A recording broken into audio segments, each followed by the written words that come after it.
Savez-vous qu'une mauvaise hygiène dentaire peut causer de graves conséquences sur le visage? C'est ce qu'on appelle la maladie du noma. Le noma vient du terme grec dévorer, ce qui signifie que les personnes atteintes de cette maladie voient leur visage entièrement déformé. Mais comment cela est-il possible?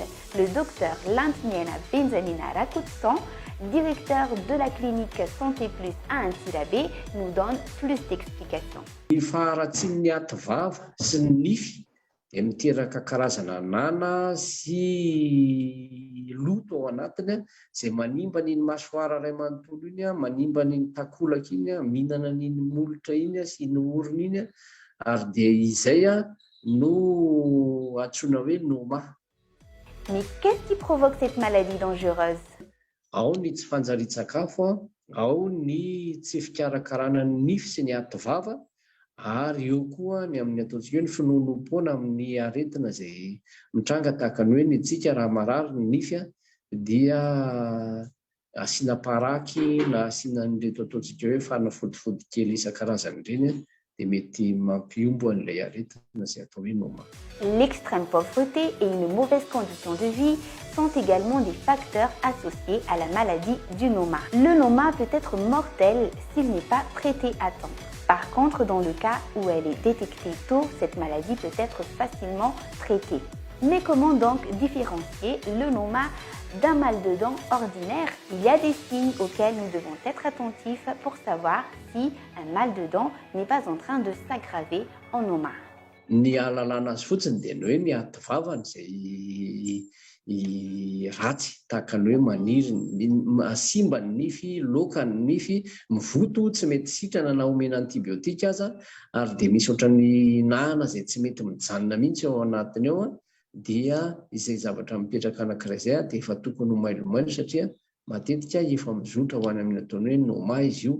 Indrindra moa raha sendra hoe sokajina olona sahirana, tsy misakafo loatra ilay olona.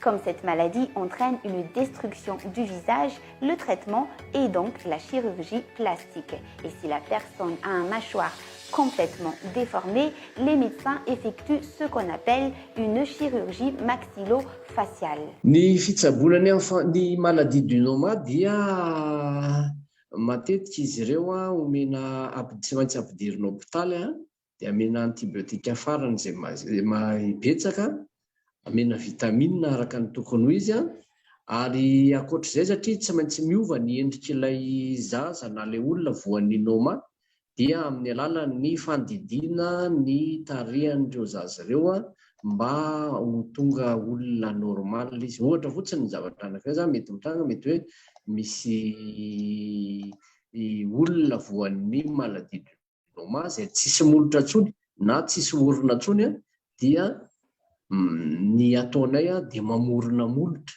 dia mamorona orona mba ho afaka ohatran'ny hoe hivelona ohatran'ny olona araka ny tokony ho izy io.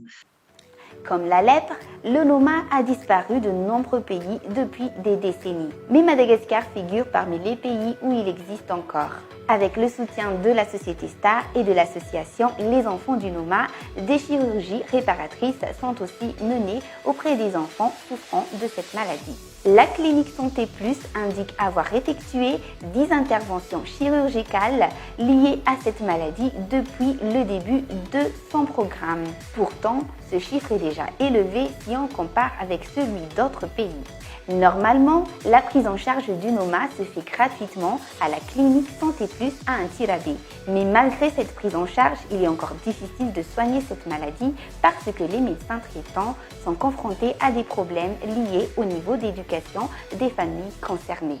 Matetika moa izy io no ny ataontsika hoe tsy fahafantarana na ny ataoko hoe ny mpitsabo sasany aza tsy mahalala azy dia mieritreritra foana hoe na misavian'olona izy io na nisy kasiny nisy safo na nisy zavatra maro samihafa izay mety nitranga taminy. C'est dans le sud-est et l'est de la grande île que le noma est le plus répandu.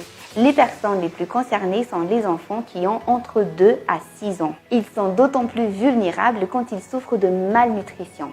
C'est pourquoi la mise en place de cantines scolaires dans les écoles publiques et la sensibilisation des enfants au brossage des dents figurent parmi les solutions proposées pour lutter contre la maladie du noma. Ny fiarovana tsara indrindra dia ny miainga amin'ny ataony hoe ny fahatsarany ny ativava.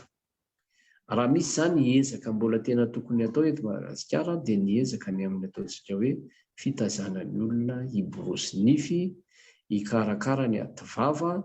Raha ny hevitro manokana no anontaniana aloha dia ny hoe mba tokony hisy fampianarana ny mpampianatra rehetra izay miserasera amin'ny zaza any an-tsekoly mba hiborosy nify in-telo isan'andro, izany hoe isaky ny aorinan'ny sakafo no miborosy nify, ary tokony ho atoro azy ireny ny fomba fiborosiana nify mba ho tena fiborosiana nify araka ny tokony hoe izany.